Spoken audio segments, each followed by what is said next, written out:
Welcome to the July edition of the secondary transaction piece as well. Usually, this is a market that's thriving, but always in relative step with the public markets. And clearly, as a lot of you are seeing, it's been very choppy thanks to the war, and IPOs have been far and few between. Everyone's hesitant. As I record this, it's literally a couple of days old. The news that Zepto is also pulling out because they're getting really poor valuation relative to what they expected. And when that happens, when there is IPO momentum, public market momentum sags a little, then the confidence in buying, pre-IPO secondaries or a path to IPO secondary automatically fades. So people are like, oh man, we don't know when this is going to happen. Should we actually get stuck in secondary stock? The only other corollary to that where we see really large secondaries are when very emphatic primary rounds are happening. And not surprisingly, we have two such examples from all of the last 2 months. We don't have too many cases of secondary accompanying smaller primary rounds.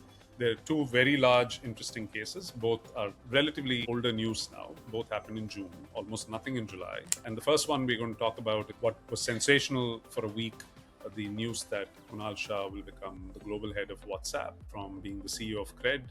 And accompanying that was a big transaction, as a lot of you might have read. We'll touch upon that. And then Rapido, which is quickly becoming the darling of the rideshare market.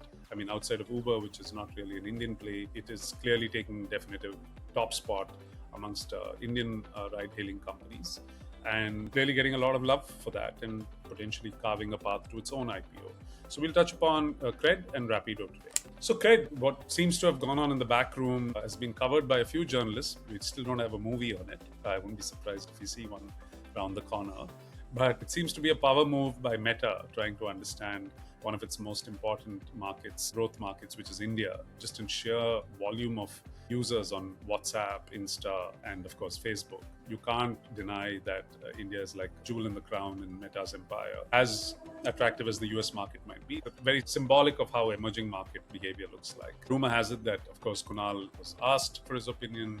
He blew them away perhaps, and they probably decided they need to have him and bring him on board. So suddenly we have big shakeup globally. Kunal's become the head of WhatsApp globally.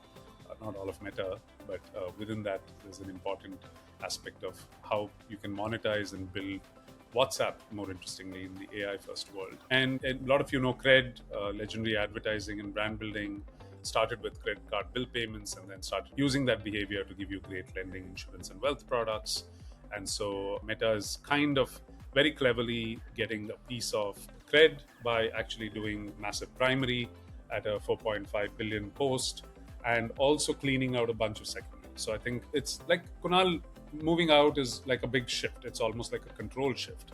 So perhaps people want to take some money off the table. Perhaps Meta wanted a meaningful 20% ownership, but not really any semblance of control or bothering about it. Fantastic for our good friend Mithane, who we've also known for 14, 15 years. Bold move when he moved into a top role in CRED. And now he's been rewarded with the CEO role, at least on an interim level. So we're wishing him luck and hope that both paths lead to glory for both of these gentlemen. So just to summarize, 24,000 crores AUM managed for partners, 3,200 crore revenue. It's kind of deemed to be profitable, though we don't know more details than that. 40% of India's credit card bill payments go through CRED, and 1.7 crore monthly members.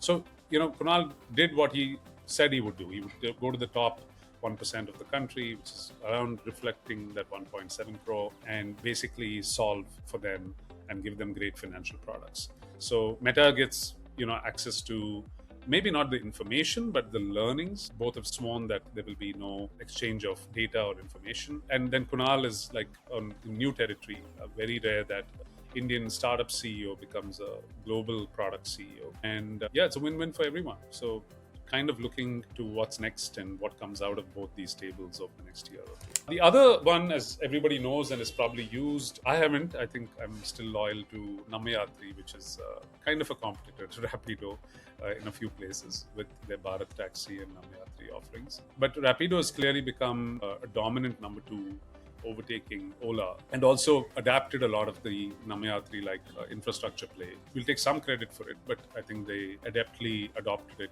to becoming a sort of a commission-free, sort of fee-only model for more and more modes of transportation, and they're now taking it to food delivery. So I think it's exciting for various folks, and Prosus has always believed in this space, in anything related to consumer in India.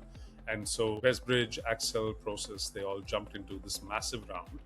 And it's a big $165 million round into Rapido.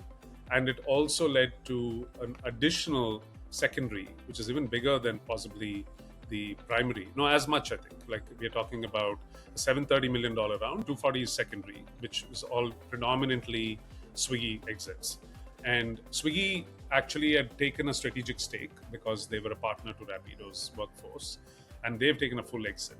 So they see themselves as, recently I ran into Nandanet, who's the founder of Swiggy, and he said it was a very happy ending. You know, they took a bet, they grew with it, they've made a handsome return, and they're wishing them well. So the post money is like jumped up. Like 2 years ago, this was at little over $1 billion, became a unicorn. Now it's skimming the surface of like 3 billion. People think, of course, that this model can disrupt, and Uber has its own positioning in the market, but the belief is that Rapido can be the dominant player. Swiggy, as I said, great outcome, and the Ola, Uber, Rapido battle is fully on. So you can see that I think CRED was a very interesting strategic play, which then resulted in Meta wanting to take 20% ownership, and that created almost a $500 million, $400 million sort of secondary, which is huge. I mean, these kind of ticket sizes are huge. And similarly, Rapido, a lot of churn in the cap table. Big players want to take a bigger stake. At 3 billion, when you rotate 700 plus million of the cap table, it allows for a chunky secondary. And it provided for an interesting exit to Swiggy, which was sitting on that cap table without perhaps most people realizing that strategic bet had been made. I think, we had an IPO in Turtlemint. It was a lukewarm market. It didn't have an emphatic debut, but we're seeing more of our companies prepare for IPO. We're seeing a lot of news around other tech IPOs slated for the next 6 to 12 months. So I wouldn't be surprised if we see more secondaries buzzing in the market for the rest of the year. But the macro is not in our control. Dollar rupee is not in our control. FPI is not in our control. So we'll have to wait and see how much the market momentum shifts for the last 5 months of the year, August to December. And that will be a leading indicator for the secondary market.